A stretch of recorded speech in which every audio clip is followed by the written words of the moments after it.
क्या हेडिंग बताओ, वो तो लंबा चल रहा है। हेडिंग क्या था?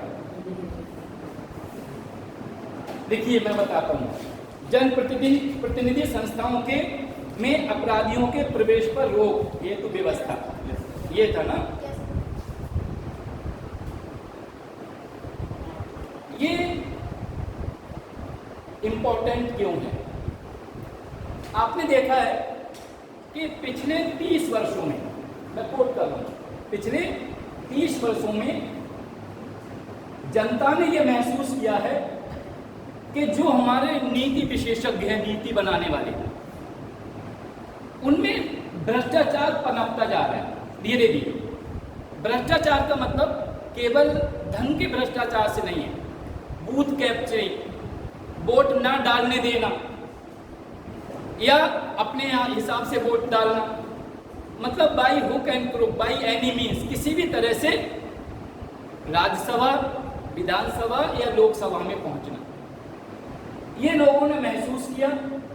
और ये जब महसूस किया, जैसे आपको पता होगा कि जब अंग्रेजों की अत्याचार या भ्रष्टाचार नीतियों को जो एजुकेटेड लोग थे, राजा राम मोहन राय जैसे या दादा भाई नौरोजी जैसे जितने भी नेता थे, आप हम बताएं, चाहे मॉडरेट रहे हो या एक्सट्रीमिस्ट, हमने बताया था अधिकतर नेता बैरिस्टर थे या किसी पत्रकार से संबंधित किसी पत्र के, समाचार पत्र के एडिटर थे, वो सब प्रबुद्ध वर्ग थे।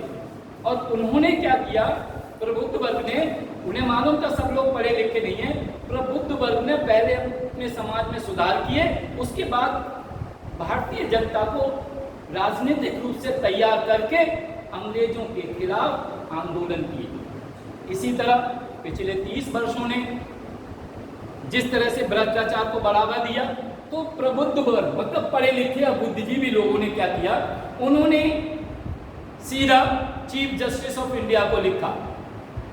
किसे लिखा? मैं कोट कर रहा हूं, ये हो सकता है किसी बुक में भी हो, कि चीफ जस्टिस ऑफ इंडिया से के लिए लिखा। और इसका लेटर, जैसे होता नहीं, अगर हम किसी एसपी को उसे लेटर लिखते हैं, डीजीपी को, तो कॉपी टू एसपी, एसएसपी और मुख्यमंत्री कई लोगों को कॉपी कर देते हैं, होम मिनिस्टर को लिखते हैं। तो उन्होंने कॉपी टू चुनाव आयोग भी किया कि कुछ ऐसे कदम उठाए जाएं जो हमारे नीति विशेषज्ञ हैं, चाहे राज्य के लेवल के हों या केंद्र के लेवल के, कि इनमें, इनके भ्रष्टाचार में कमी आए। क्या है? कमी। इसीलिए क्योंकि पिछले बैच में हमने इलेक्शन कमीशन पढ़ा चुके हैं, आपको बहुत से रिपोर्ट्स दी जो सुधार थी चुनाव आयोग में, इसी के तहत आपने देखा होगा, मैं इसलिए कोट कर रहा हूँ कि चुनाव आयोग नहीं बल्कि सुप्रीम कोर्ट कुछ घटनाएं अगर हमारे देश में घटती है तो स्वतः संज्ञान ले लेता है। आपने अभी रिसेंटली भी देखा होगा, स्वतः संज्ञान लेता है। तो इसीलिए चूंकि ये रिपोर्ट गई थी बुद्धिजीवियों से, बुद्धिजीवी कौन थे? जो एक्सपर्ट थे पॉलिटिकल साइंस के, जो एक्सपर्ट थे इलेक्शंस के, या जो इलेक्शन कमिश्नर रह चुके हों, मतलब ऐसे रिलेटेड लोग जो, या उनके साथ में सचिव, मुख्य सचिव, ये लोग काम करते। मैं इसलिए बता रहा हूं कि आप इलॉबरेट वे में अभी लिख सकते हैं। ये लोग थे जिन्होंने चुनाव आयोग को और सुप्रीम कोर्ट को संज्ञान में डाला, रिपोर्ट नहीं की। क्या किया? संज्ञान में, दोनों फर्क है, रिपोर्ट नहीं कर सकते किसी के खिलाफ, तो संज्ञान में डाला। और इस 3 वर्षों में चुनाव आयोग ने कुछ चीजें नई, चुनाव के टाइम में शपथ पत्र के रूप में जो प्रत्याशी थे उनसे मांगी गई, ठीक है, वो क्या क्या थी मैं आपको बता देता हूं। ये तो चल रहा है ना? चल रहा है। हाँ, लिख लीजिए। इसका समझ में आया क्यों मतलब ये भ्रष्टाचार ऐसा नहीं, इसका मतलब ये है कि जो भी यहाँ पे भ्रष्टाचार हो रहा है, आपको जो महसूस हो रहा है, मैं नहीं कह रहा हूं, जो भ्रष्टाचार आप महसूस करते हैं उसके लिए प्रबुद्ध वर्ग, ये उनकी जिम्मेदारी भी है, ये जिम्मेदारी भी है। एक बहुत अच्छा कोट मैं कहूंगा, let it come in YouTube. Atal Bihari Vajpayee ने एक बात कही थी कि अगर कोई यहाँ पर समाज में ऐसी घटना घटती है जो चाहे सांप्रदायिक हो या सामाजिक हो, उसके लिए साइंस नहीं, सोशल साइंटिस्ट जिम्मेदार है। क्यों? यदि हमारे सामाजिक विज्ञान के लोग उसमें economics, political science, sociology, geography सब आते हैं, अगर ये लोग अपना कार्य सही तरह से करें तो शायद हमारे समाज में जो वैमानस्यता है वो समरसता में बदल जाएगी। यही सच्चाई है। लेकिन अभी क्या है हमारे सामने समस्या, क्या चैलेंज? वो चैलेंज ये है कभी लिखने की आदत बंद हो गई है, आपके अंदर खुद भी हो गई। दूसरी भी बात, अभी जो कुछ लोग पूछते हैं कि आप बुक लिख रहे हैं कितना टाइम, ये सच है कि हम लोग नहीं लिखेंगे तो अमेरिका या ब्रिटिश के लोग लिखने नहीं आएंगे, और आगे चलकर जो गूगल पे न्यूज़ होगी वही सच मानेंगे लोग, जबकि गूगल की न्यूज़ बहुत सी ऐसी होती है जो फैब्रिकेटेड रहती हैं। तो इसीलिए सच्चाई पॉलिटिकल साइंस कौन लिखेगा, इकोनॉमिक्स कौन लिखेगा, जब आदतें नहीं होंगी। आप खुद सोचो, जब हमारी जनरेशन चली जाएगी यहाँ से, फिर इन सब चीज़ों को, बुक्स को कौन लिखेगा?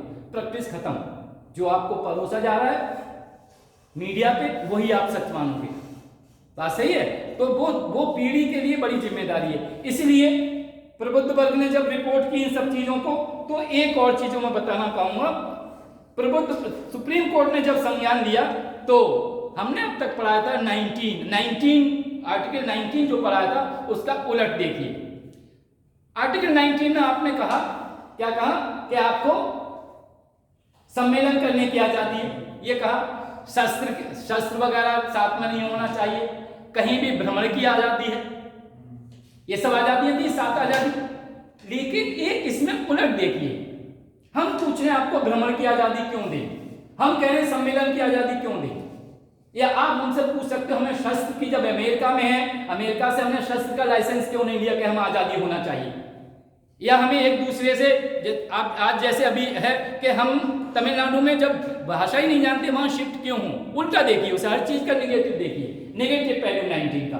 तो 19 आर्टिकल में एक और चीज है कि अंडर अनुच्छेद 19(1) के तहत, क्या है 19(1) के तहत चुनाव आयोग किसी भी प्रत्याशी से नोट कर लीजिए क्या क्या, आपराधिक पृष्ठभूमि कि आपने क्या क्राइम किया है या नहीं किया है, उसकी संपत्ति के बारे में, दायित्व मतलब जिम्मेदारियां या रेस्पॉन्सिबिलिटी, उत्तरदायित्व के बारे में, और शैक्षिक योग्यता का या इससे संबंधित जानकारियों का, ऐसा कर दो, इससे संबंधित जानकारियों को हासिल करने का अधिकार देता है। सुप्रीम कोर्ट को यह अधिकार देता है कि आपके भ्रष्टाचार के बारे में जाने। जैसे अभी आपने देखा होगा सर्विसमैन के लिए कहा गया है सरकार ने कि आपके पास कितनी संपत्ति है वो बताइए, चल और अचल। दो तरह की संपत्तियां होती हैं, कौन सी? मूवेबल है, नॉन मूवेबल। इंग्लिश मीडियम का कोई बच्चा यहाँ पे अभी, आज शायद कोई नहीं है ना। चलो, तो मूवेबल चल संपत्ति जानते हो, चल अचल संपत्ति कौन सी होती है? पता है नहीं कौन सी होती है? चल अचल संपत्ति किसे कहते हैं? चल जो होती है, जो चल रही है, जो स्टैटिक जमी हुई चीजें हैं। पैसा किसमें आता है? चल में। अचल में बैंक में जमा किया वो पैसा, बैंक में जमा किया हुआ, आपके पर्स में रखा हुआ पैसा चल में आता है। चल में क्यों? पैसा इसलिए कंफ्यूज किया, पैसा चाहे बैंक में हो या आपके खाते में, वो चल में ही आएगा। और क्या, मकान वगैरह, मकान एक कार है, कार चल में है या चल में? खड़ी हो तो खड़ी हो या बैठी हो, मैं इसलिए आपके दिमाग से निकाल रहा हूँ। पैसा चाहे पर्स में हो या बैंक में हो, पैसा तो कहीं ना कहीं रखा ही होगा ना, बैंक में कहीं चल, पैसे के पैर थोड़े ही हैं। तो पैसा हमेशा चल में ही आता है, क्योंकि पैसा पर्स में रखा है, आप चल रहे हो तो चल नहीं रहा पैसा। तो पैसा इसलिए प्रत्याशी तो है, हाँ यार, देखा लिक्विडिटी उसमें वो है, रेशियो जो आता है, लिक्विडिटी रेशियो। तो जितना भी ये प्रत्याशी से उसकी शैक्षिक योग्यता जानने का, संपत्ति जानने का, चल अचल संपत्ति कितनी आपके पास देखते हैं ना कि इतने करोड़ की संपत्ति, जैसे केजरीवाल ने घोषित किया 19 करोड़ की या 1 करोड़ की, किसी अब इतना कैश है, इतना ये, इतना ये, इतना ये, है ना। क्या कुछ क्वेश्चन? नहीं सर, लिख रहे थे। हाँ, तो ये लिख लीजिए चल अचल संपत्ति के बारे में। इतने रूल्स होने के बाद पांचवी पास व्यक्ति को मुख्यमंत्री कैसे बनाता है? तीसरी पास, पांचवी को बता दिया सर वो राबड़ी देवी, तो पांचवी नहीं तीसरी थी। चलो, इसके लिए क्या किया? अतः अतः अतः चुनाव आयोग ने ये सब रिपोर्ट की अतः 2003 में, लिख लीजिए इन टू। अच्छा ये तो चलेगा, चलो 2003 लिख लीजिए।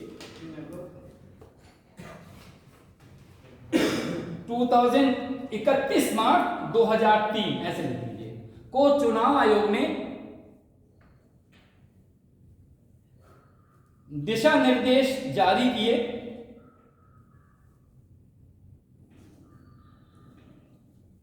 कि उन्हें चुनाव लड़ने से पहले एक शपथ पत्र देना पड़ेगा, एफिडेविट, शपथ पत्र देना पड़ेगा।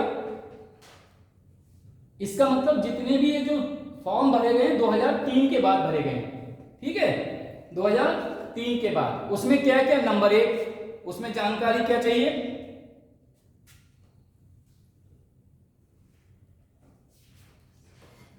क्या प्रत्याशी किसी आपराधिक मामले में नामजद, दोष मुक्त या बरी, नामजद, दोष मुक्त या बरी हुआ है, क्या किसी ने एफआईआर की है उसके खिलाफ अपराध में, ये भी है। उसका रीजन ये पूछा है क्योंकि एक्यूज नहीं है, अपराधिक है या नहीं है, इससे ये पता चल जाएगा कि अभी केस चल रहा है या नहीं चल रहा है। की है तो उसकी डिटेल मिल जाएगी ना कोर्ट से, गलत इंफॉर्मेशन नहीं दे सकते। यदि हाँ तो उस पर अर्थदंड लगा है क्या, इकोनॉमिक जो फाइनेंशियल, क्योंकि वो व्यक्ति, क्या उसे अर्थदंड लगा है, यदि हाँ तो अर्थदंड, क्योंकि वो व्यक्ति जो पैसे का घपला या घोटाला सरकार के साथ कर सकता है तो वो तो खुद सरकार बनने जा रहा है, ऐसे लोगों को टिकट नहीं दिया जाएगा अकॉर्डिंग टू चुनाव आयोग, नॉट पार्टी।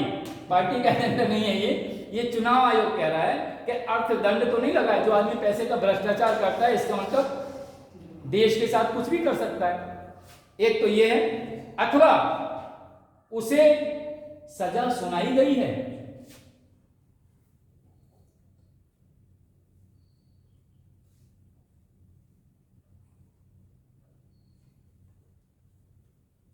दूसरा है क्या, नामांकन जानते हैं आप, नॉमिनेशन जो डेट होती है, जो महिला वर्ग से भी मैं पूछ रहा हूं, नामांकन जानते हैं, जब नाम किसी प्रत्याशी को, बबली आपसे पूछ रहा हूं, जानती हो नामांकन नहीं है? जब, हाँ मुझे मालूम था, जवाब नहीं मिला, नहीं कुछ बच्चों का नाम पता ही होना चाहिए, ये है आप तो बहुत कुछ जान चुके। नामांकन में क्या हुआ कि जब एक डेट आती है, चुनाव आयोग जब इलेक्शन डिक्लेयर करता है कि इस डेट से नामांकन शुरू हो रहा है, ये जनरल है, वो एडवर्टाइजमेंट इसलिए होता है कोई भी व्यक्ति देश का चुनाव लड़ सकता है, तो इस डेट से आप अपना नामांकन करिए। नामांकन पर उसके लिए 2 फॉर्म होते हैं, एक फॉर्म ए और एक फॉर्म बी। फॉर्म ए होता है, एक होता है क्या है, एक होता है प्रत्याशी के लिए और फॉर्म बी होता है पार्टी का, तो दोनों ही जमा करना पड़ते हैं। उस टाइम इन्होंने कहा कि शपथ पत्र में ये देना पड़ेगा, एक तो आपराधिक मामले का, दूसरा पॉइंट हम बता रहे हैं कि नामांकन से 6 महीने पहले, अब सुन लीजिए, नामांकन समझ, नामांकन से 6 महीने पहले क्या प्रत्याशी किसी आपराधिक मामले में 2 वर्ष की सजा पा चुका है, 6 महीने पहले, समझना है ये क्या, 6 माह पहले तक क्या प्रत्याशी ने 2 वर्ष या उससे पहले या उससे अधिक, उससे अधिक की कैद हो चुकी है, या किसी कैद हो चुकी है, या उसका प्रकरण, उसकी जो कार्य वो है, क्या वो पेंडिंग है, लंबित है, क्या पेंडिंग केस तो नहीं चल रहा है 2 वर्ष की सजा का, ये भी है, ये नहीं है कि सजा हो चुकी है। अगर 2 साल की सजा डिक्लेयर कर दिया है गवर्नमेंट, उसने किसी कोर्ट ने, तो क्या वो पेंडिंग है? ऐसा होता है ना कभी कभी, पेंडिंग होती है, बोले क्या स्टे ले आए, 2 साल की सजा तो होगी लेकिन स्टे ले आएंगे, स्टे में तो रुक जाती है ना, अरेस्ट रुक जाता है, या फिर ईडी से कोई मैटर हो, तो इस सब चीज में, इसलिए मैं क्लियर कट कर रहा हूँ।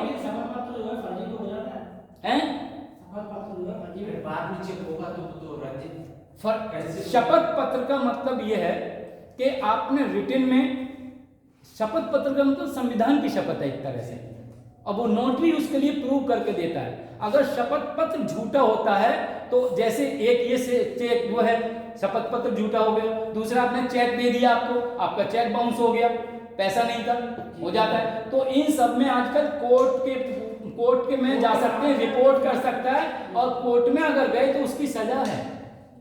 तो गए थे हरभजन को वोटर लगे कपास, गए थे इलेक्शन लड़ने को, जेल पहुंच गए पहले ही। समझ में आया? नहीं समझ रहे आप? क्या गलत बोल दिया? बिल्कुल सही। या दूसरा बता दें, गए थे नमाज को, रोजे गले पड़ गए, क्यों इल्मा? ये भी गलत है। तो दोनों मालूम है, तो सिचुएशन के हिसाब से उल्टा हो गया। इसलिए शपथ पत्र की बहुत बड़ी वैल्यू, कभी गलती से भी, आज हम बता दे रहे हैं आपको, कभी गलती से चाहे एकेडमिक हो या कहीं पर भी हो, शपथ पत्र झूठा मत देना। अगर नौकरी में भी कहीं शपथ पत्र झूठा दे दिया तो समस्या आ जाएगी, कभी भी टर्मिनेट हो जाओगे और जितना पैसा रिकवर किया जा सकता है। वैसे भी झूठ नहीं बोलना चाहिए, मैं तो कभी वो ही नहीं कहूंगा जनरल उसमें भी, लेकिन शपथ पत्र तो देना ही मत, समझ लीजिए। अगला है इसमें इंपॉर्टेंट, ये भी बहुत है इसमें, अगर दूसरा प्रत्याशी उसके पति या पत्नी तथा उसके आश्रितों के नाम भी चल अचल संपत्ति का ब्यौरा देगा। 2003 से ये कह दिया गया चुनाव आयोग ने कि यदि आप चुनाव लड़ते हैं तो आपकी पत्नी के पास कितनी संपत्ति है, आपके बेटा बेटी हैं तो उनके पास कितनी संपत्ति है, वो सब ब्यौरा देना पड़ेगा। उसका कारण ये है कि जब राइट टू प्रॉपर्टी एक्ट आया था, संपत्ति का जब अधिकार आया था, तो उस वक्त लोगों के पास जो राजा रजवाड़े थे या जमींदार, जमींदार का मतलब क्या है, इंग्लिश में कहते हैं लैंडलॉर्ड्स, जमींदार। तो उस वक्त ये नियम था, इन लोगों के पास नियम नहीं था, उस वक्त लोगों के पास 1-2 हजार बीघा भी जमीन थी। तो नियम ये आया कि आप 100 बीघा से ज्यादा एक नाम पर जमीन नहीं हो सकती। तो उस टाइम जो जमींदार थे उन्होंने अपनी बीवी, बच्चे, नौकर, इवन कुत्तों के नाम भी जमीन कर दी थी। ये सच्चाई बता रहा हूं। इवन भाई लिख दिया टॉमी, टोनी, टोनी आदमी का भी नाम है, हमारे उधर भी रहता है, टोनी कुत्ते का भी नाम होता है। तो मैं सर ये फैक्ट है। देखिए 2 चीजें ध्यान रखना, जब मैं यहां पर खड़ा हूं एज ए गुरु खड़ा हूं, I don't want to misguide you, कोई भी शब्द मैं हंस के बोलूंगा, वो भी मैं प्रूफ और ऑथेंटिकेशन के साथ बोलता हूं, ये नोट कर लो, बार बार मुझे रिपीट करने की जरूरत नहीं है। मैं जब बोलता हूं तो वो सच बोलता हूं, वो बात अलग है, लाइट मूवमेंट में बोलता हूं, but it is be with authentication, I know to मैं कहां बात कर रहा हूं।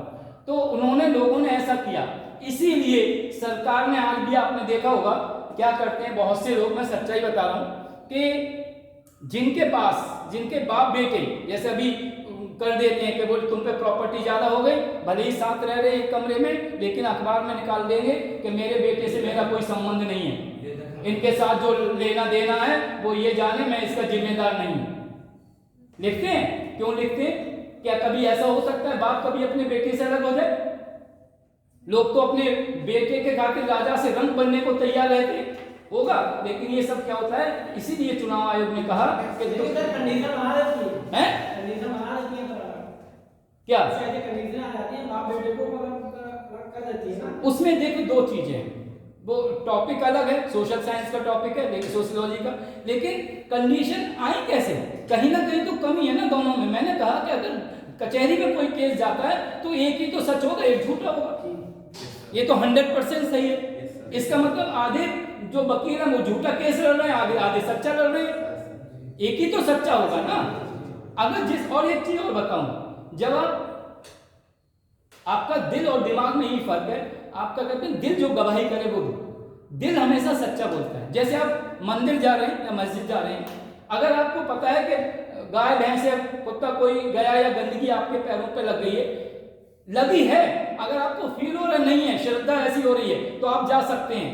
लेकिन आपको लगी नहीं है और आप फिर भी चले गए और आपको लग रहा है, शक हो रहा है, तो वो शक आपका क्वेश्चन मार्क शुरू कर देगा। तो ये है कि जो आपका जमीर, नैतिकता जो डेवलप करता है, वो सही बोल रहा है तो सच है। और नैतिकता आप बताओ कितने लोगों में परसेंटेज देख लो। मैं तो कह रहा हूँ जल्दी से हम साइंटिस्टों से बड़ा गुजारिश करेंगे, वैज्ञानिकों से, एक जमीर का एक मीटर तैयार करें कि कितना जमीर, कितनी नैतिकता, कितने परसेंट है, और आ जाएगा ये। डोंट फॉरगेट कि कल को जिस तरह डीएनए का टेस्ट से बहुत कुछ हो सकता है, नेताओं के साथ हुआ है पहले, 20-20, 30 साल बाद कहानियां निकल के सामने आई नी नॉट टू से। कल को ये आएगा कि आज आप क्या कर रहे हो, आपके बैक टाइम की हिस्ट्री सामने आ जाएगी। आर्टिफिशियल इंटेलिजेंस इस तरह की इतनी स्ट्रॉन्ग हो जाएगी और आप क्या सोच रहे हो पता चल जाएगा। इसीलिए मैं क्यों आपको कहता हूँ पेपर वगैरह पढ़ने को, और मैं क्यों अपने बच्चों के साथ, आज बच्चे आज भी कितने भी टॉप पे पहुंच जाए, दे आस्क मी कि ये पापा कैसे, क्यों? Keep update yourself. अगर इस जनरेशन के साथ चलना है, मैं आपको बड़ा ये सच्चाई बता रहा हूँ, खाली पॉलिटिकल साइंस नहीं, हर फील्ड में। नहीं तो जो आप कह रहे हो वो क्या कहते हैं मालूम है? This is gap of understanding, समझदारी का गैप होता है। फिर बच्चे सोचते नहीं पापा मम्मी गलत सोच रहे, नहीं, पापा मम्मी को भी समय के हिसाब से वो खैर लंबा टॉपिक है, बहुत हो जाएगा, इसके ऊपर कभी क्लास लेंगे इस टॉपिक पे, सोशल साइंस। सही में कहीं ना कहीं कमियां है ना। सेल्फ एनालिसिस, मैंने मिरर का एग्जांपल इसीलिए दिया। तो प्रत्याशी झूठ ना बोले, इसीलिए चुनाव आयोग को पता है। चुनाव आयोग पति पत्नी से मतलब क्या? मुझे अपने कर्मों का हिसाब देना है चंद्रगुप्त के सामने, और सबको अपनी अपनी कब्र में हिसाब देना है। पति पत्नी से मतलब क्या? यही तो चक्कर था जो वाल्मीकि से पूछा गया था कि आप साधुओं ने पूछ क्या हो कि आपके क्या बीवी बच्चे जो चोरी का माल खिला रहे वो साथ दें? बोले हम क्यों देंगे, तो तुम्हारा कर्तव्य, माता पिता हैं, पति हैं। तो इसीलिए चुनाव आयोग को पता था कि ये हो सकता है, इसलिए उनका पति और आश्रित का मतलब चचेरे भी हो सकते हैं, तहेरे भी हो सकते हैं, बुआ फूफा भी हो सकते हैं। इसलिए सरकार ने क्या कहा 2031-2003 को कि इवन आश्रित हो उनकी भी चल अचल संपत्ति का ब्यौरा देना जरूरी है। इसीलिए इनकम टैक्स में भी एक फैमिली ट्री बनता है। क्या बनता है? Family tree. उसमें आप जब हम कह रहे हैं ईश्वर सबको इनकम टैक्स देने वाला बनाए, इसका मतलब सबको सरकारी नौकरी लग जाए। देखो कितनी अच्छी आशीर्वाद दे रहा हूं। मैं ये नहीं कह रहा हूं सरकार, मैं कह रहा हूं सबको इनकम टैक्स देना वाला बनाए, सबको दान देना वाला बनाए। ये तभी बन सकते हो जब आप फ्री हो, आपके पास एक्स्ट्रा पैसा है। चल अचल संपत्ति का ब्यौरा इसलिए पूछा क्योंकि उन्हें मालूम था कुछ लोग छिपा जाते हैं, उसके लिए हिडन प्रॉपर्टी रखते हैं, इसलिए ये चुनाव आयोग को पता था। तो ये सब ब्यौरा जानने के लिए बताया गया था। ये उत्तरदायित्व है। दूसरा कि उत्तरदायित्व खासतौर पर जो वित्तीय संस्था में लोग हैं, जैसे मैं बताऊं 2 पॉइंट और है। वित्तीय संस्था जैसे वैट है, वैल्यू एडिड टैक्स, या जीएसटी है। एग्रीकल्चर के नाम पे पहले टैक्सेस नहीं थे, कितनी भी होती। आजकल एग्रीकल्चर की इनकम पर भी टैक्स फिक्स कर दिया है कि एग्रीकल्चर की इनकम, बहुत से लोग जमीन खरीद कर कह देते हैं इस बार फसल नहीं हुई, पता चला लाखों की तो फसल ही हुई थी। तो उसे बचने के लिए उन्होंने कहा है कि यदि कोई प्रत्याशी वित्तीय संस्था से, जैसे बैंक है, बैंक से लोन, चाहे कोई भी बैंक हो, ग्रामीण बैंक हो, उन सब से भी लोन लेके अगर कोई घोटाला करता है या कुछ करता है तो वो पता चल जाएगा। जैसे अभी कल बहुत बड़ा प्रोग्राम था, मैंने बताया था ना कि आधार कार्ड को लिंक कर रहे हैं, तो बैठे बैठे सब काम, आपके आधार कार्ड, मोबाइल, एटीएम सब कुछ तो पता है, ईमेल आईडी सब कुछ पता है आपको, तो आप कहाँ तक छिपाएंगे? बस केयर रखना है आपको, कहाँ मिंगल अप होना है, कहाँ मिंगल अप नहीं होना है। मिंगल अप मतलब किससे ज्यादा कांटेक्ट में रहना है, किससे नहीं रहना है, क्योंकि आजकल चूना तो कोई लगा सकता है, फ्रॉड जो चल रहा है, स्पैम वगैरह। आखिरी इसका पॉइंट है कि एक नई जो चीज शुरू की, अभी आपने देखा होगा पिछले इलेक्शन में भी लोगों ने कहा कल इनके पास तो डिग्री नहीं है, इन्होंने ये डिग्री दिखा दी, इनके पास ये डिग्री नहीं है, वहां से पढ़े हुए, वहां से पढ़े हुए। इसलिए 2003 से ये नियम बनाया चुनाव आयोग ने कि आपको अपनी शैक्षिक योग्यता लिखना जरूरी है। इसीलिए आपने देखा होगा कि जो लोग नहीं जानते थे तिलक के प्रत्याशी कितना पढ़े लिखे थे, छिपी हुई थी, अगले दिन पेपर में सबकी लिस्ट आती है, ये इतने इतने पीएचडी हैं, इसमें ये हैं, इतने एमबीए हैं, इतने 8वां पास है, इसमें 10वां पास है, सबकी कहानी। और वो पेपर मैंने बड़े संभाल कर रखे हुए हैं, वो पेपर बहुत संभाल कर रखे हुए हैं। जैसे अभी प्रेसिडेंट का इलेक्शन हुआ, मेरी उसमें जो टेबल आ रही है उसमें कितने वोट किसके मिले, कितनी परसेंटेज थी और कौन अगेंस्ट में था, वो मैंने लास्ट पोलिंग तक लिखे। अब एक लाइन नीचे और बढ़ जाएगी, ये वाली अप टू डेट। हाँ, सब वो टेबल मिलेगी, चिंता मत करो। बहुत तो ये हर चीज मिलेगी, आपको लगेगा कि इसलिए मैं कह रहा हूँ पॉलिटिकल साइंस की आप चिंता मत करिए, अभी जल्दी सब काम हो जाएगा। तो बाकी सब चीज की तैयारी करिए, लेकिन ये समझना बहुत जरूरी है। तो ये सब समझ लोगे पूरे से, आपको टाइम उस पर ध्यान देने की जरूरत नहीं है, वो आपके लिए रट जाएगी चीजें। अगला हेडिंग है इसका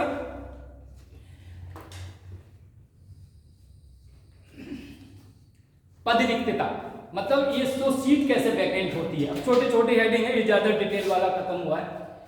इसमें एक तो ये नियम है पद रिक्तता में, बड़ा ध्यान से, ये आता है अक्सर क्वेश्चन कि यदि कोई एमपी 60 साल से ज्यादा दिन अनुपस्थित रहता है तो उसकी सदस्यता रद्द कर दी जाती है।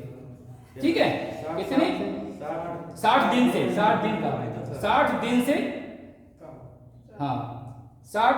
देखिए कोई सदस्य बिना पूर्व अनुमति के, अगर जैसे कोई बीमार है 3 महीने के लिए अमेरिका इलाज कराने गए तो ज्यादा हो गया, तो बिना पूर्व अनुमति के अगर 60 माह से 60 दिन से ज्यादा, 60 दिन क्या कंफ्यूज क्यों कर रहे हैं? 60 दिन बोला था हमने पहले, हैं 60 दिन बता रहे हैं, तो आपने क्या सर आपने 60 साल कहा था सर, हैं 60 इन्होंने कंफ्यूज किया। फिर वो 60 साल कैसे आ जाएगा मुंह से, मुझे नहीं लगता निकल जाएगा। हो सकता है आपको डर के बारे में, आपको डर देख के मेरे डर से निकल गया, वही 60 साल कैसे कहता हूँ, इतना तो ब्लंडर नहीं करूंगा। हाँ यार, चलो ये है एक कहानी है, इंग्लिश में कहते हैं if you can not convince confuse him, अगर तुम इसे समझा नहीं सकते तो कंफ्यूज कर दो। ये तो he is trying to confuse me, समझ रहे? If you can not convince, अगर कन्विंस नहीं कर सकते तो कंफ्यूज कर दो, चला जाएगा, घूमता रहेगा इधर उधर। तो चिंता मत करिए यार। तो एक तो ये है कि पहले अगर अनुमति है उसकी, उस ले ली है उसने, किसी भी ग्राउंड पे हो सकती है तो कोई बात नहीं।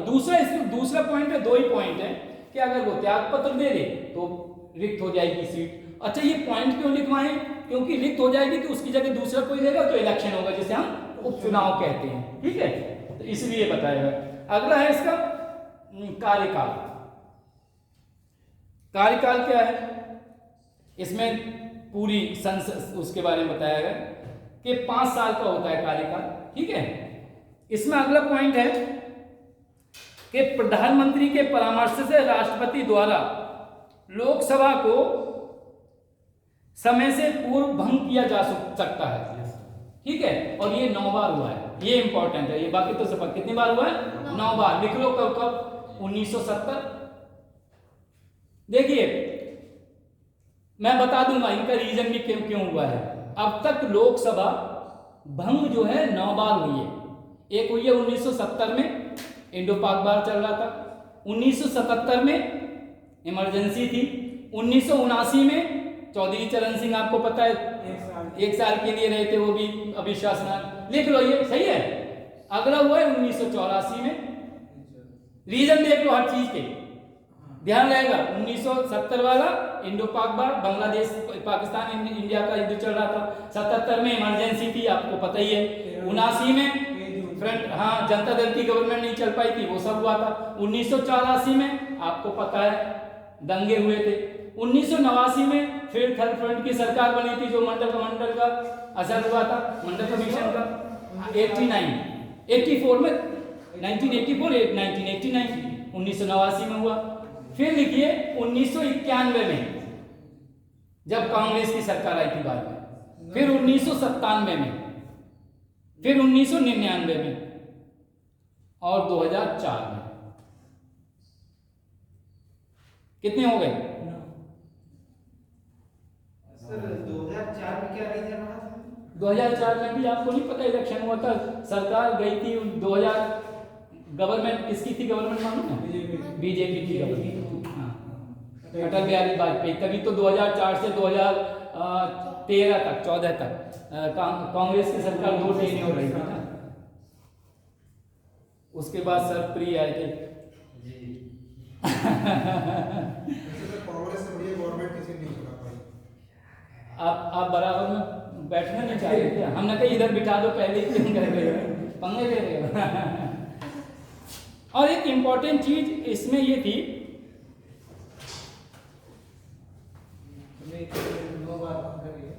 क्या हुआ, हमने इमरजेंसी पावर्स पढ़ाई थी यहाँ पे। अब क्योंकि लोकसभा से भी रिलेटेड होते हैं कि इमरजेंसी में यदि, सुन लो इधर, मोटरसाइकिल बहुत देखी है, बच्चों की तरह मत देखो, छत पे जाके बोले क्यों नमाज पढ़ने जाते हो, बोले वहां से बस है बड़ी अच्छी अच्छी दिखाई देती है, तो खिड़की के पास बैठने का मतलब हवा होता है, ये नहीं कि मोटरसाइकिल भी देखोगे, स्कूटी भी देखोगे, कौन आ रहा है कौन जा रहा है। समझ लो मेरे क्लास में बच्चे कैसे रहते हैं, बरामदे में निकले होते हैं, जब मेरा क्लास होता है कोई दिखाई नहीं देता है, समझ लो, लेकिन भरा हुआ होता है क्लास में, ये उतना ध्यान भी रखता हूँ। अगर राष्ट्रपति चाहे तो, इंपॉर्टेंट पॉइंट है इसलिए मैंने रख दिया, तो इमरजेंसी के टाइम पर भी लोकसभा कार्य कर सकती है। ये जरूरी नहीं है कि आपातकाल की स्थिति में लोकसभा भंग कर दी जाए, तो कार्यकाल समय बढ़ा देती है। पहले ये सेंटेंस है, अगला सेंटेंस है कि ये कार्यकाल 1-1 वर्ष करके बढ़ाया जा सकता है। आप तीसरा ना बोल दो वो भी बता दूं, ये काम 1976 में 1-1 वर्ष के लिए हो चुका है, ये भी लिख लो। इमरजेंसी हमने पढ़ा था ना, आपको लगी थी 75-76, एक 1971 वाली इमरजेंसी थी, एक 75 वाली इमरजेंसी पढ़ा चुके हैं, उसकी डेट लिखवा दी। एक साल तक बढ़ा सकते हैं लोकसभा इमरजेंसी है ना, 3 साल तक, 3 वर्ष बताया तो ये पढ़ा चुके हैं, हाँ 3 वर्ष तक। वो आपको ध्यान नहीं है, पहले 6 महीने था, फिर एक वो वाली इमरजेंसी अलग हो गई, हम इसकी बात कर रहे हैं। वो पहले 6 महीने था, फिर 1 वर्ष हुई, फिर 6 महीने कर दी थी। ये हम कह रहे हैं, अगर लोकसभा के बारे में बात हो रही है कि यदि राष्ट्रपति चाहे तो उसे भंग नहीं भी कर सकता है, नॉर्मली भंग होती है। नॉर्मली क्या होता है, इमरजेंसी में लोकसभा भंग होती है, राष्ट्रपति शासन रहता है। लेकिन यदि चाहे तो ऐसा हो सकता है, 1 वर्ष के लिए कार्य करेगी, और अगर बढ़ाना है तो 1-1 वर्ष करके बढ़ा सकती है। ये एडिशनल वो चीज आप मिक्स मत करो, अगर मिक्स कर गया तो कंफ्यूज हो जाओगे, वो चीज अलग है। इसलिए पार्ट में पढ़ना, उधर का पढ़ो तो दिमाग में ये रहे कि लोकसभा में ये है, राष्ट्रपति की आपातकालीन शक्तियों में ये है। अगर दोनों मिक्स कर दी तो फिर कंफ्यूजन हो जाएगा, और चारों ऑप्शन हम जैसे होंगे वही देंगे कंफ्यूजन वाले। तो जो डीप इसीलिए मैं कह रहा हूँ, चिंता मत करो, एक डिस्क्रिप्टिव आपको कुछ वो टेस्ट देंगे, आप समझ में आया दोनों का अंतर, समझ गए संकट काल का, इसलिए मैंने बताया।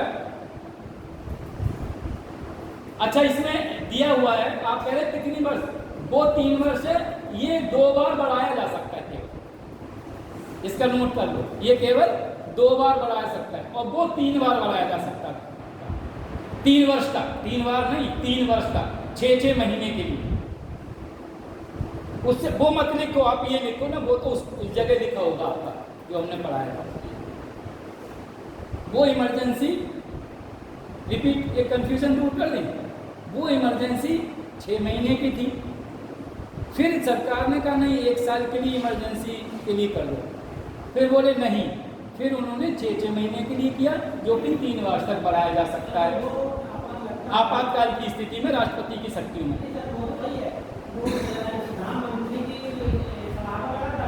हाँ,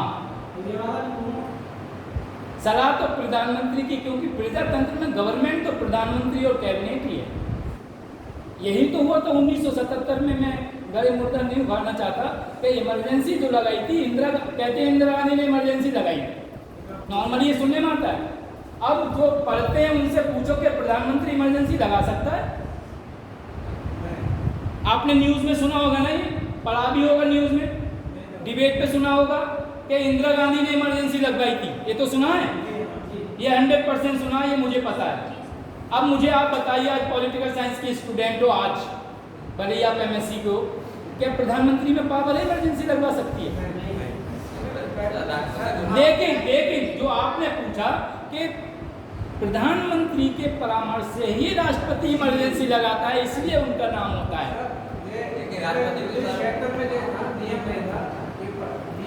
हाँ, वो तो इसमें आया, बाद में आया अमेंडमेंट से।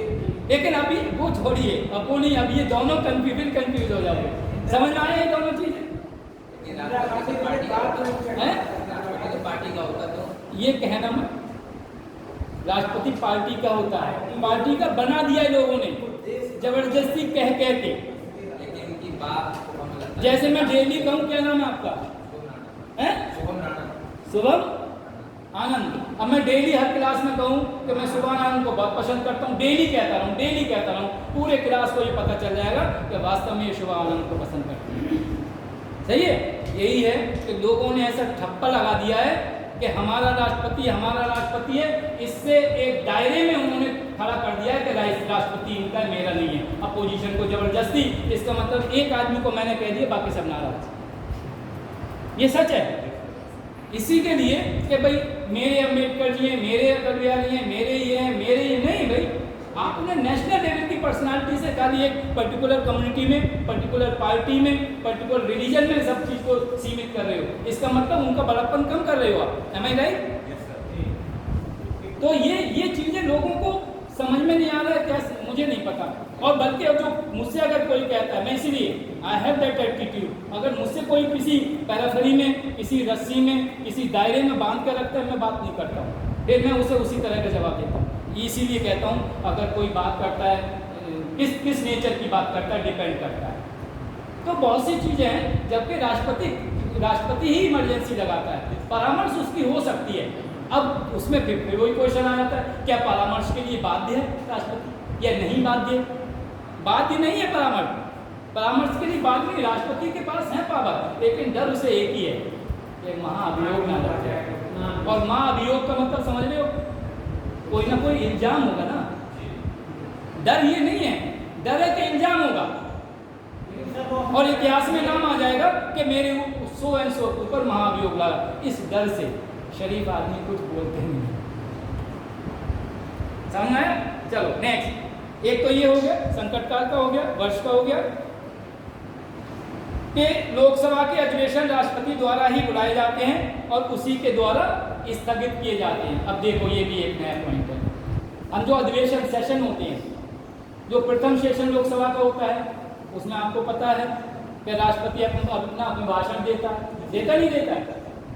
अभिभाषण देता है, तो आप एक बार बताइए कि राष्ट्रपति को बुलाया जाता है या राष्ट्रपति लोकसभा को बुलाती है? हाँ भाई, अभिभाषण हुआ तो किसने किसे बुलाया? राष्ट्रपति ने बुलाया। तो क्या राष्ट्रपति भवन में बुलाया? वो खाली, क्योंकि राष्ट्रपति पूरे देश का मालिक है, संसद का भी मालिक है राष्ट्रपति, तो वो वहीं पे मतलब ही उसने उन्हें नहीं बुलाया, उसने मीटिंग, बैठक बुलाई है। उसने बैठक मैं शब्दों को इसलिए बता रहा हूँ, तो शब्दों के कंफ्यूजन से आपके क्वेश्चन ज्यादातर गलत होते हैं। समझ में आया? तो बुला भी सकता है और स्थगित भी कर सकता है सेशन को। जैसे मान लो इमरजेंसी है, युद्ध चल रहा है, लोकसभा के इलेक्शन हो गए, तुरंत मान लो 2 दिन बाद कुछ हो गया, तो ये जरूरी नहीं कि उस वक्त अधिवेशन बुलाएगा। इसीलिए संविधान में बड़ा सोच समझ के वकीलों ने, वकील के सब उन्होंने लिखा है कि ऐसा भी हो सकता है, ऐसा भी हो सकता है, इसलिए ये सब लिखना है। इसीलिए शब्दों का बड़ा, क्या कहते हैं, जलेबी और इमरती बनी हुई है। सबके समझ में आ गया, तभी तो डिसीजन कहीं के कहीं चेंज हो जाते हैं। नेक्स्ट पॉइंट है इसका कि एक आपको पता है, ये पॉइंट फिर भी एक मैं बहुत क्लियर कर दूं कि 2 सत्रों के बीच में 6 महीने का गैप नहीं होना चाहिए लोकसभा में। पता है ना? तो 6 महीने पता है कैसे लगते हैं? मैं बता देता हूं। 6 महीने लगते हैं लोकसभा की जो बैठक चलती है, सत्र चलता है, उसका आखिरी दिन और उसका पहला दिन, इन दोनों के बीच के 6 महीने। सत्र का लास्ट दिन और प्रथम सेशन का पहला दिन के बीच में 6 महीने का गैप। ये नहीं है, इसमें ये भी हो सकता है ना, कब सत्र शुरू हुआ उसका पहला दिन और कब सत्र पहला होगा उसका दिन। तो जो सत्र चलता है 18-20 दिन या 22 या 25 दिन, वो किस में लगेगी। इसलिए ये क्लियर कट मेंशन है इन आवर इंडियन कॉन्स्टिट्यूशन के सत्र का अंतिम दिन और नए सत्र का या पहला दिन के दोनों के बीच के गैप की बात हो रही है, ना कि सत्र के प्रथम दिन। ये पता है आपको, इसीलिए ये बहुत डीप की चीजें हैं। ये अगर क्वेश्चन आ जाए तो कंफ्यूजन तो हो ही जाएगा उसमें। ये बड़ा इंपॉर्टेंट पॉइंट में नोट करके इसीलिए लाया था। और इसका लास्ट पॉइंट है कि लोकसभा या राज्यसभा चलने के लिए, जैसे हम कहें 2 बच्चे हैं, मैं तो एक बच्चे में भी क्लास लेता हूँ, तो मिनिमम कितने सदस्य होना चाहिए लोकसभा या राज्यसभा की कार्यवाही के लिए। नहीं तो अगर इतने लोग नहीं हैं तो मतलब उस दिन सदन सस्पेंड कर दिया जाएगा। कितने मालूम है? 1/10। कितने?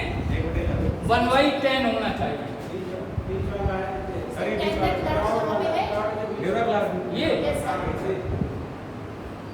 ये आएगा। अच्छा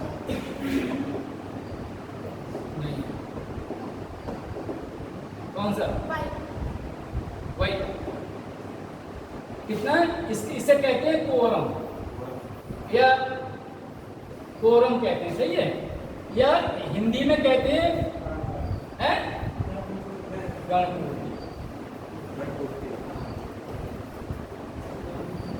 ये होता है 1/10। जितनी भी स्ट्रेंथ है उसका टोटल 1/10 संख्या जब तक नहीं होती है। लोकसभा में 1/10 हो, और 1/10 कितनी होगी? कितनी होगी? 54। और वहां पे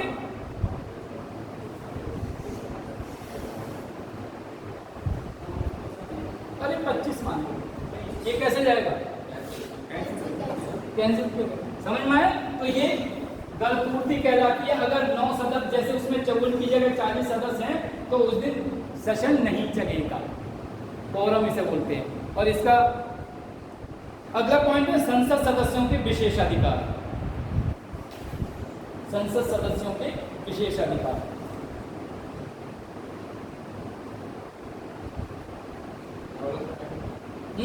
संसद सदस्यों के विशेषाधिकार। बाकी तो अधिकार पता ही, लेकिन विशेष क्या क्या अधिकार है?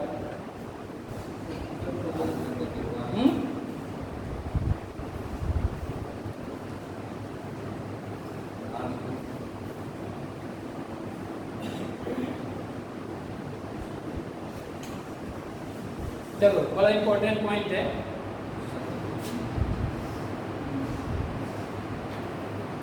एक तो पहला अधिकार इसका, ये मैंने पॉइंट वाइज ही लिखा है इसलिए क्योंकि आराम से समझ में आ जाता है। वैसे तो थ्योरेटिकल में दिया हुआ है कि उसके द्वारा भाषण देने का तो अधिकार है ही, लेकिन अगर वो किसी समिति में है या समिति के खिलाफ बोल रहा है, समिति होती है ना, अलग अलग कमेटी जो होती है, तो उस पर कभी भी चाहे समिति के खिलाफ बोले या समिति के बारे में बोले, किसी भी न्यायालय में उसके अगेंस्ट में केस नहीं किया जा सकता।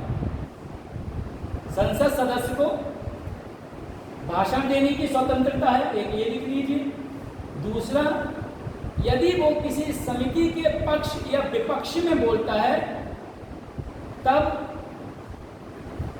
उसके ऊपर किसी भी न्यायालय में केस नहीं किया जा सकता।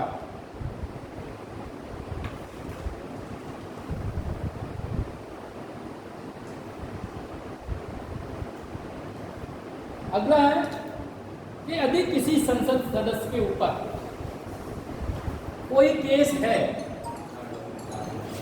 तो संसद में जो अधिवेशन या सत्र चल रहा है उसके 40 दिन पहले और 40 दिन बाद तक उसे अरेस्ट नहीं किया जा सकता।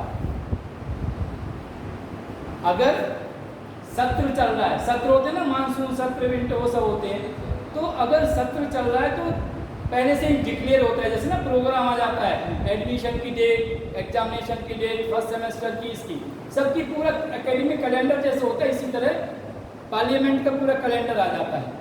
तो उसमें ये कहा गया है कि सत्र शुरू होने से 40 दिन पहले और 40 दिन बाद तक किसी भी सांसद को गिरफ्तार नहीं किया जाएगा, लेकिन आपराधिक मामले में क्या है, देखिए, लेकिन आपराधिक मामले में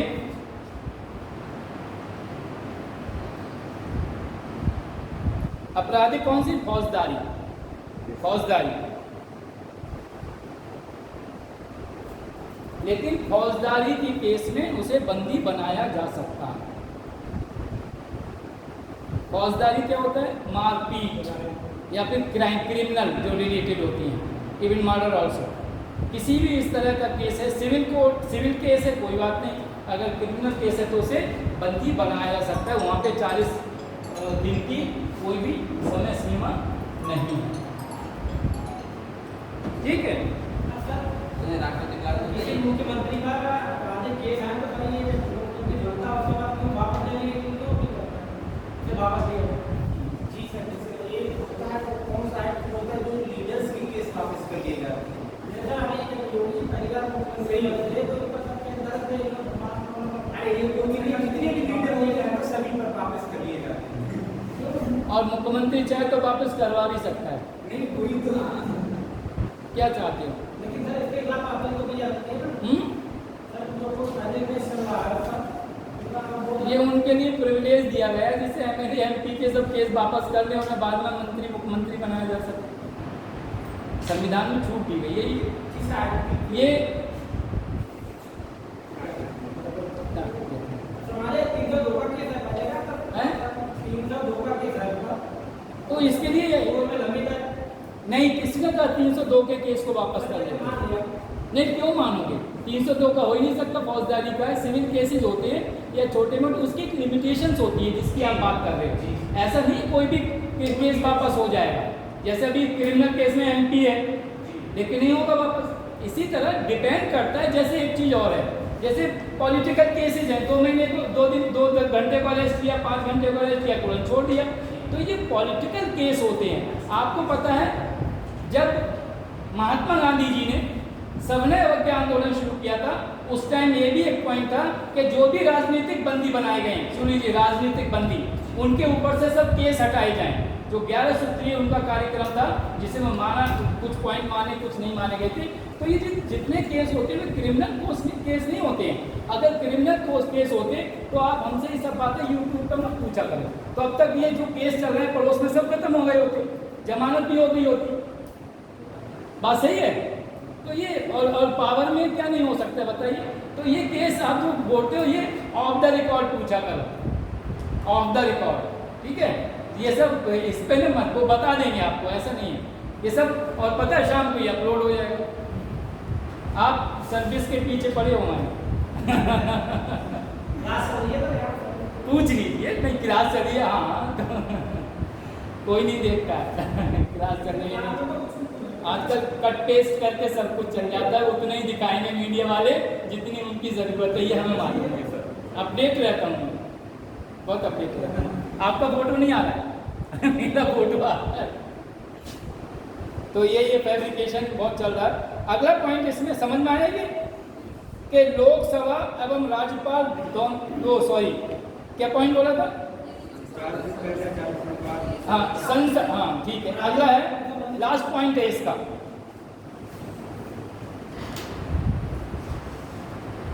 कि ये भी इम्पोर्टेंट पॉइंट है। संसद निधि विधि से, संसद विधि मतलब अगर कानून कोई संसद बनाती है सांसद के लिए, वो कानून उन पर लागू होंगे। कानून का मतलब पता है, ये निगेटिव नहीं है। कानून ये बन गया कि तुम्हें 500 रुपये की थाली, ये कानून है। कानून ये कि 500 रुपये की थाली आपको 5 रुपये में मिलेगी, तो बोले हाँ संसद मानना पड़ेगा सांसद को।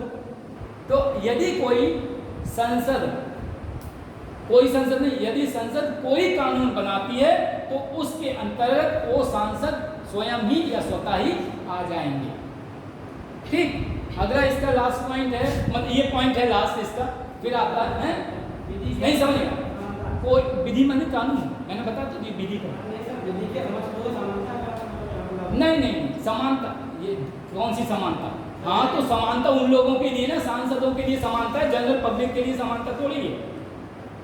वो सांसद है, सांसदों में डिस्क्रिमिनेशन नहीं होगा कि पर्टिकुलर आरक्षित वालों को थाली कम की मिलेगी या उनके लिए ज्यादा मिलेगी, उनके लिए वो एक कम्युनिटी हो गई ना, वहाँ पे धर्म नहीं है, वहाँ पे लोकसभा में एक कम्युनिटी के लोग हैं और सबको जनता ने भेजा है, जनता के प्रतिनिधि हैं, तो उनके अंदर समानता होगी, समानता का अधिकार वहाँ पे।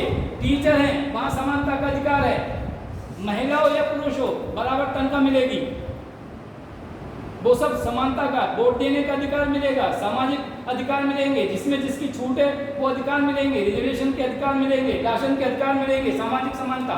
समानता बहुत होती है ना, प्रशासनिक समानता अलग होती है, और ये राजनीतिक समानता में वोट का अधिकार है, इलेक्शन का अधिकार है, राष्ट्रपति का, प्रधान से प्रधानमंत्री तक का किसी का भी ये सब अधिकार है। तो सामाजिक अधिकार अलग है, ये आएगा शायद ही है, कहीं है किसी में जो समान, हम फंडामेंटल राइट में पढ़ाएंगे ये सब ना, सब अधिकार, ठीक है, उसमें आएगा फंडामेंटल राइट में सब अधिकार। अगला है वेतन भत्ते, आर्टिकल 106।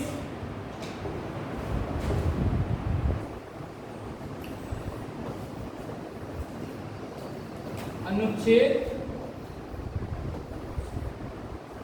106 के अंतर्गत सभी सांसदों को वेतन एवं भत्ते, सैलरी एंड फ्रिंज बेनिफिट्स, भत्ते जैसे टेलीफोन का, मोबाइल का, फर्नीचर का, चपरासियों का, असिस्टेंट का, गनर या सिक्योरिटी दी गई है उसका, जो भी है 106 आर्टिकल कहता है कि सांसदों को जो वेतन भत्ते समय अनुसार बदलते रहते हैं, जैसे 7 पे कमीशन चल रहा है उसके हिसाब से जो वेतन भत्ते हैं, तो जो भी संसद की विधि द्वारा बनाए जाएंगे वो उन्हें दे होंगे। तो बनाने वाले वो हैं, फ्रिंज बेनिफिट्स वो हैं, बाई एयर कितनी फ्लाइट के द्वारा टिकट मिल जाएंगे, जैसा भी इस साल नियम में खत्म किया है, केंद्रीय विद्यालय में सांसदों को 10 सीटों का प्रोविजन था वो समाप्त कर दिया गया, ट्रेन से कितने टिकट मिल सकते हैं, कितने हज़ार कॉल फ्री हो सकती हैं, फॉरेन प्रदेश उसके लिए कितने ट्रिप मिल सकते हैं, किस कमेटी में तो क्या बेनिफिट, बाहर जाएंगे तो डीए मिलेगा, डियरनेस अलाउंस है, ट्रैवलिंग अलाउंस मिलता है। तो ये सब जितने भी वो आर्टिकल 106 के अंतर्गत मिलते हैं, समय समय पर भत्ते वगैरह बदले जाते हैं। फिर है इम्पोर्टेंट पॉइंट कि उनके लिए हमने बताया था कि प्रत्येक वर्ष 5 करोड़ रुपए का, कितने का? 5 करोड़ रुपए का, 5 करोड़ रुपए का विकास कार्य करने के लिए, सुझाव देने के लिए सांसद निधि जिसे बोलते हैं का अधिकार है। क्या अधिकार है?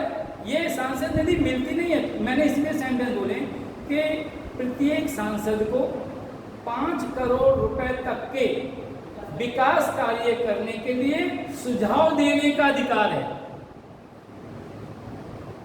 वो सुझाव देंगे तभी तो पैसे मिलेंगे, ऐसा नहीं है कि 5 करोड़ रुपए दे दिए बोले जाओ अपने आप कार्य, नहीं, आप सुझाव दोगे कि हमें ये कार्य कराना है तब मिलेंगे। लेकिन ये मैंने क्यों पॉइंट बताया, अब ये बताइए वो हर एक सांसद को मिलेंगे, ठीक? तो इसका मतलब अपनी कॉन्स्टिट्यूशन, आपको लगता है कि अरुण सागर को 5 करोड़ मिलेंगे तो बरेली में विकास करेंगे? नहीं ना, क्योंकि अपनी कॉन्स्टिट्यूंसी है, उसी को लिए तो मिलेंगे नहीं। मैं बता रहा हूं आपको, ठीक है, पूछ नहीं रहा हूं। हर एक सांसद को अपने निर्वाचन क्षेत्र में विकास कार्य करने के लिए 5 करोड़ रुपए के सुझाव देने का अधिकार है। अब मैं सवाल करता हूं, क्या राज्यसभा मेंबर को भी 5 करोड़ रुपए देने का अधिकार है? अगर है तो वो कहां कहां विकास करा सकता है? उसकी तो कोई कॉन्स्टिट्यूएंसी नहीं है।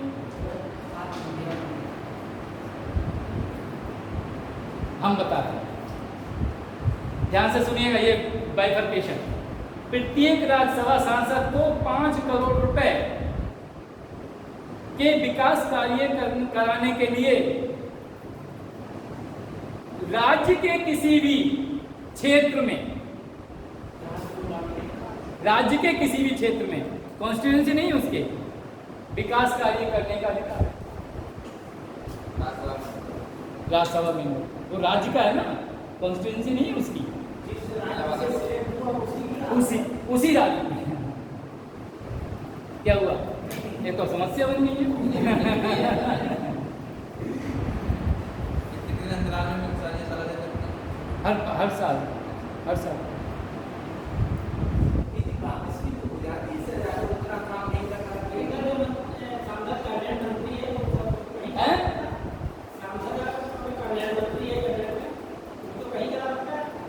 वो मंत्री की, वो तो अलग चीज हो गई ना। वो नहीं, सांसद निधि अलग हो गई, मंत्री का तो उसका दायित्व हो गया ना, वो गवर्नमेंट इस सरकारी रूप में हो गया।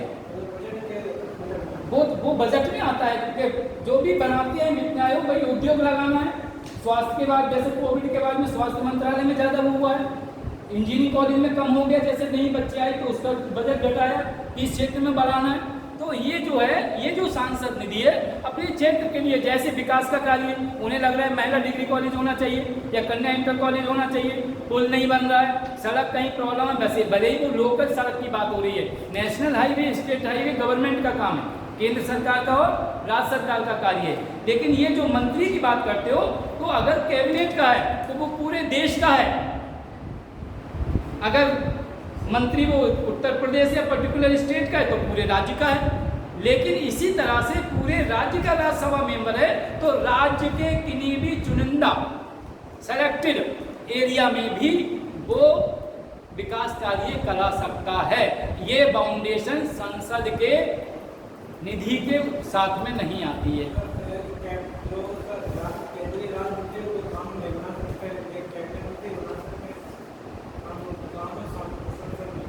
लेकिन प्रधानमंत्री तो बन सकते हैं राज्यसभा मेंबर।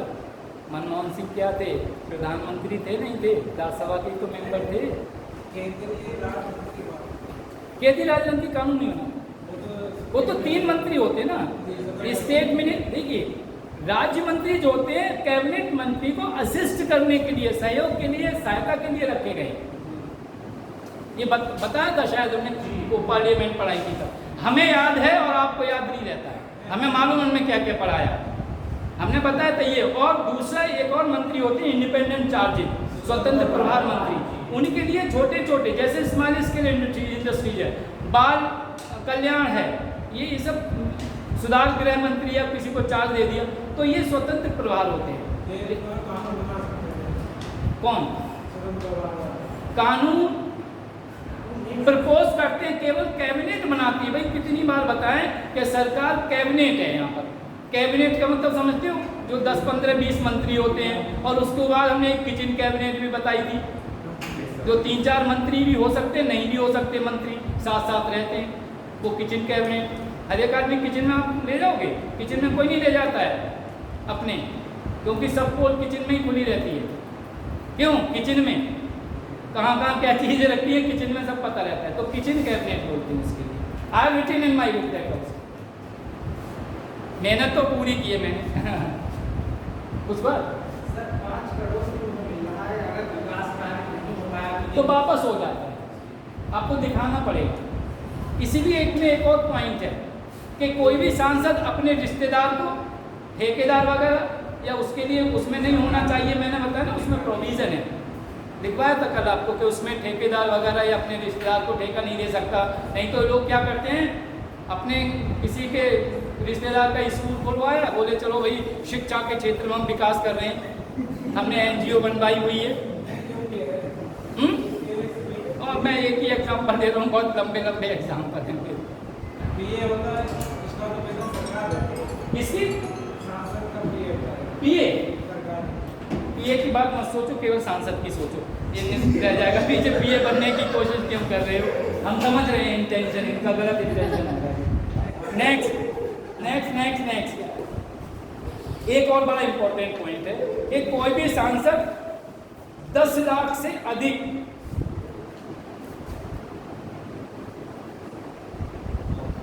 कोई भी सांसद एक बार में किसी योजना में 10 लाख से अधिक नहीं दे सकता। ये है फाउंडेशन। एक योजना के लिए 10 लाख से ज़्यादा नहीं दे सकता और उसकी लिमिट 5 करोड़ तक है। इसका मतलब आप लगा दीजिए कम से कम 50 योजनाएं हों उसके पास, नहीं 50 कितनी, हाँ 10-10 लाख की, तभी तो 5 करोड़ होंगे। तो हाँ 10 लाख से ज़्यादा योजना नहीं। कभी क्षेत्र में कोई बड़ा प्रोजेक्ट हो तो 10 लाख से ज़्यादा, ये किसने मना किया है कि किस्तों में दे दो? क्यों? उन्होंने, चलिए मैं बता दे रहा हूँ, आप मुझे शाहजहाँपुर की जियोग्राफिकल एरिया पता होता ना तो आपको उंगलियों पे सब दे देगा जवाब। जियोग्राफिकल, चलो 2-1 गांव बता, जैसे यहाँ से चैना है क्या, ये उसके आगे कौन से गांव है? पैना, चलो चैना पैना, हमने कहा 10 लाख का एक सड़क पड़ेगी चैना, और आप कह रहे हो चैना आगे, चैना पैना, पैना आगे बीच में, चलो हम कोई नहीं, बीच में चैना है फिर पैना है। सुन लीजिए, पैना वाले आए कि हमारे यहाँ पे सड़क पड़ना है। बोले ठीक है, कितना खर्चा है? बोले सर 20 लाख खर्च होंगे। बोले पैना वालों को बुला लाओ। उन्होंने 10 लाख पैना तक किया, 10 चैना के नाम से कर दिया, पूरी सड़क पड़ गई।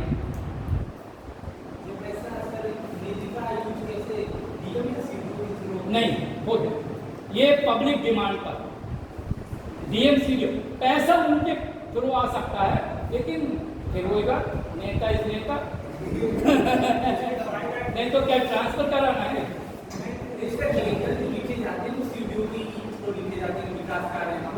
अरे तो ये मैंने कब कहा कि चैना पैना वालों की जो एप्लीकेशन आई वो सीडीओ के पास गई थी, वहां से बांध गई, पैसा आ गया सैंक्शन होके। ये तो मैंने नहीं कहा भैया, ये तो भाई आपने क्या सोच रहे हैं? उन्होंने कह दिया, हमने बनवा दिया।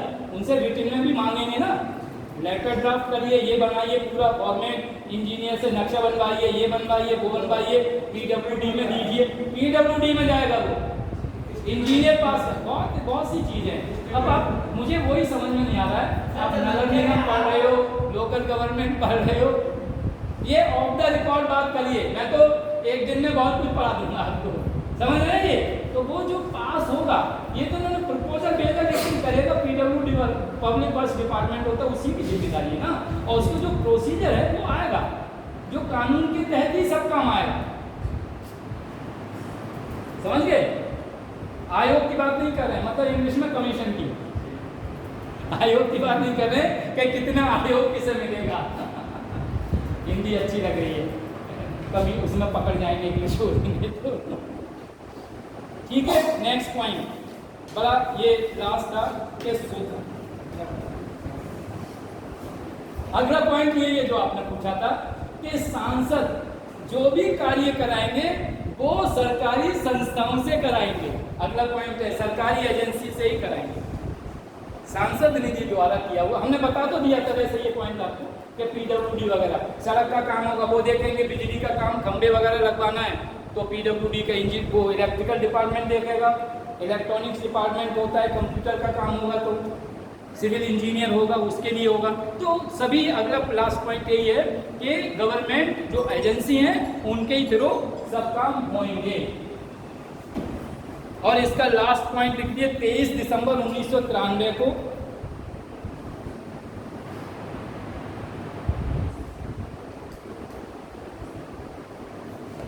पहली बार ये योजना लागू की गई थी कि सांसद को प्रतिवर्ष 1 करोड़ रुपए मिलेंगे,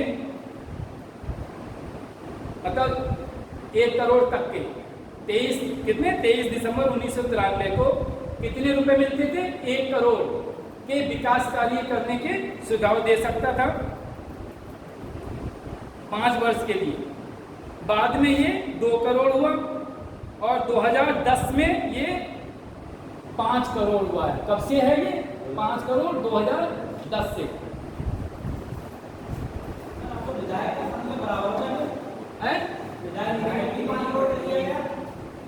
तो वो स्टेट के ऊपर डिपेंड करता है, इससे सांसद से मतलब नहीं। ये देखना है कि कौन सा राज्य कितना पूरा, मतलब क्या कहते हैं, पूर्ण क्या है, नहीं एक शब्द हिंदी का एक आ रहा है ना, मतलब भरपूर है पूरा। आ जाएगा ध्यान में। हाँ, पूर्ण रूप से मतलब संपन्न है, सक्षम है, इसके उसके ऊपर डिपेंड करता है। अगला है द ऑफिसर्स ऑफ लोकसभा या लोकसभा के पदाधिकारी। लोकसभा के पदाधिकारी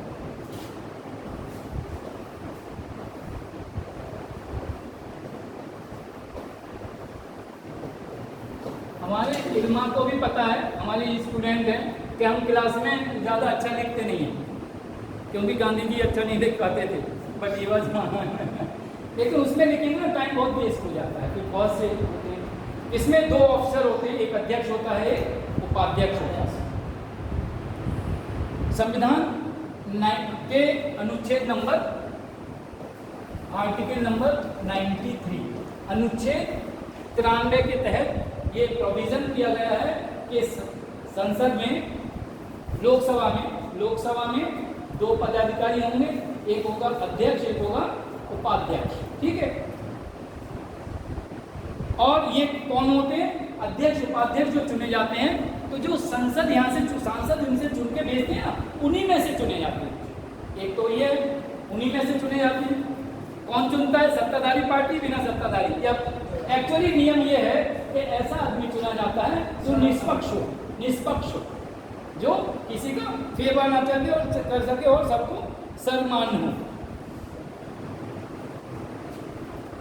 अगर कभी कभी ऐसा होता है कि किसी कारणवश अध्यक्ष या उपाध्यक्ष को अपना पद छोड़ना पड़ जाए, तो दोनों के लिए, अगर एक को इसलिए नहीं कह सकते क्योंकि एक को छोड़ना पड़ेगा तो उपाध्यक्ष तो टेक ओवर कर लेगा, इसलिए मैंने दोनों की बात कही थी। तो उस टाइम अध्यक्ष और उपाध्यक्ष दोबारा चुना जाएगा, नया, ठीक है। रिप्लेस कोई करेगा नहीं पैनल में से, ये अध्यक्ष पैनल होता है, लेकिन अध्यक्ष उपाध्यक्ष दोबारा चुना जाएगा यदि दोनों किसी कारणवश, चाहे उनका चुनाव भंग हो जाए या और कोई कारण हो, या त्याग पत्र दे दें, या फिर ऊपर वाला ना करे, सडन डेथ हो जाए, कोई बात हो जाए, तो दोनों तुरंत कैसे हो जाएगा? उनका क्रियाक्रम नहीं होगा। या फिर वही बात, ये प्रधानमंत्री के लिए केस है कि जब तक दूसरा डिक्लेयर नहीं किया जाता, उसकी डेथ डिक्लेयर नहीं की जाती है। चलो रात में हुआ एक्सपायर, क्या करोगे? सभा बुलाओगे, इमरजेंसी मीटिंग बुलाओगे। तुरंत का मतलब क्या होगा? तुरंत में हिंदी का मीनिंग, हिंदी में तुरंत का मतलब क्या? तुरंत काम करके लाओ, तुरंत ये करो, वरना ये कर दूंगा, वरना ये तुरंत का मतलब। तुरंत जो होता है, मैं बताऊँ तुरंत का भी मीनिंग बता दूँ। तुरंत डिपेंड करना है, मतलब जैसे इम्तिहान आ रहा है, तुरंत पढ़ाई शुरू कर दो। अब तुरंत 2 महीने, 15 महीने, 6 महीने नहीं है। तुरंत का मतलब एडमिशन जिस दिन होता है, बच्चे कह देते माँ बाप मेरे साथ नहीं एडमिशन, ऐसा है। अब एडमिशन हो गया, अब तुरंत पढ़ाई शुरू कर दो। अब तुरंत 1 महीने 1 साल की है तुरंत, वो तो डिपेंड करता है क्यों 6 महीने बाद तो एग्जाम होंगे। अब तुरंत डिपेंड करता है किस पोजीशन के लिए। अब और इमरजेंसी देख लो, आईसीयू में हमारी ऑक्सीजन सिलेंडर की कमी है, वो तुरंत कितना होगा?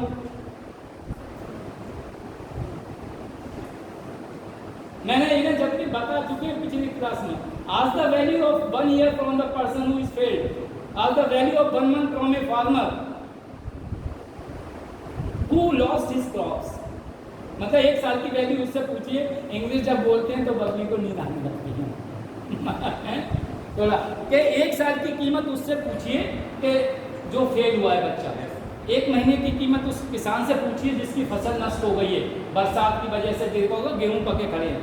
या और बहुत से एग्जाम्पल हैं, लेकिन मैं शॉर्ट में ही दूंगा कुछ एग्जाम्पल, अनकोटेड हो कि आज the value of 5 minute from the person who miss the train, कि जिसकी ट्रेन मिस हो गई है।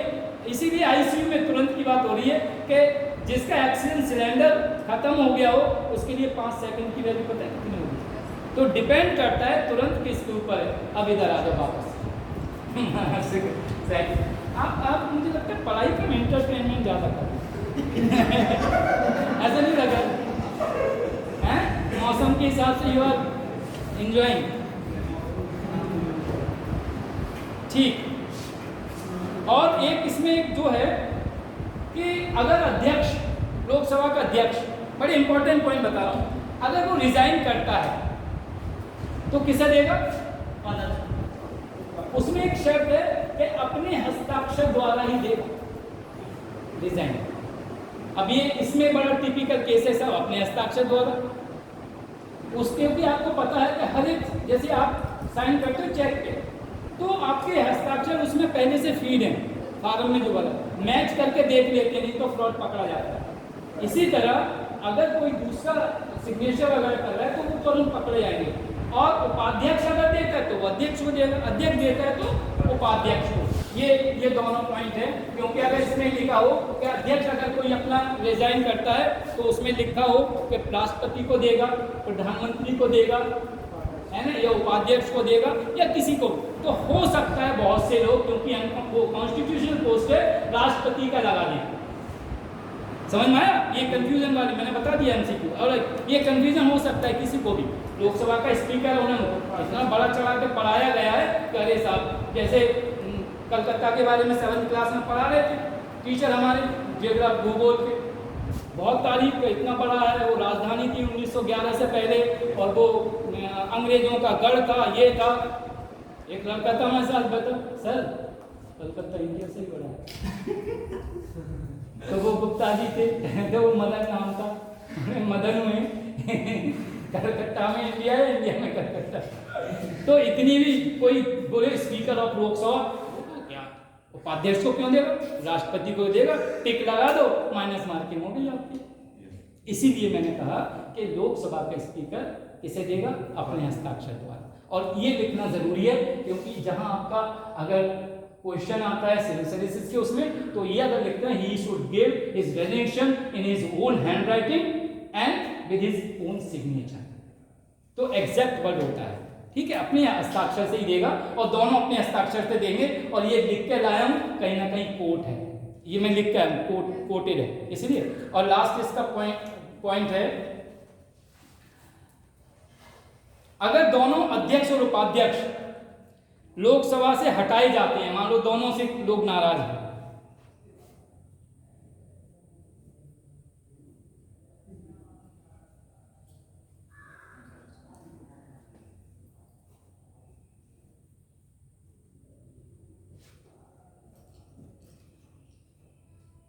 दोनों का हटाया जाएगा, क्योंकि बहुमत से ही हटाया जाएगा।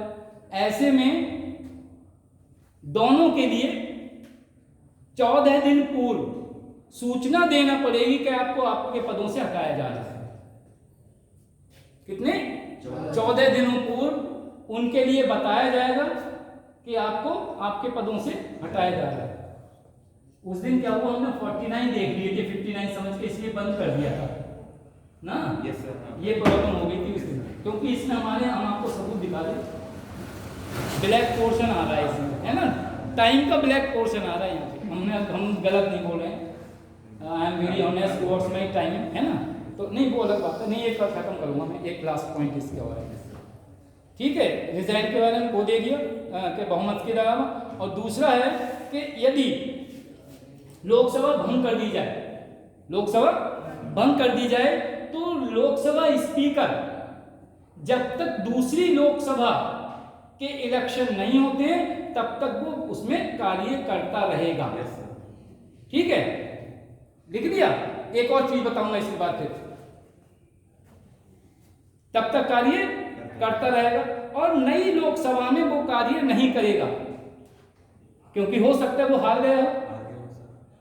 ऐसे में ये पढ़ाऊंगा अभी, ऐसे में नई लोकसभा से नया स्पीकर टेम्पोररी, तुरंत नहीं, टेम्पोररी चुना जाएगा, जिसे प्रोटेम स्पीकर कहते हैं। क्या कहते हैं? Pro tem speaker. हाँ सही है, समझ गए कब होता है वो, कि जब लोकसभा भंग अगर हो जाती है, ध्यान से सुन लीजिए, लोकसभा भंग हो जाती है तो जब तक नई लोकसभा नहीं बनती है तब तक वो कार्य करता रहेगा, और नई लोकसभा के बाद अस्थायी रूप से स्पीकर चुना जाएगा, जिसे प्रोटेम स्पीकर कहते हैं।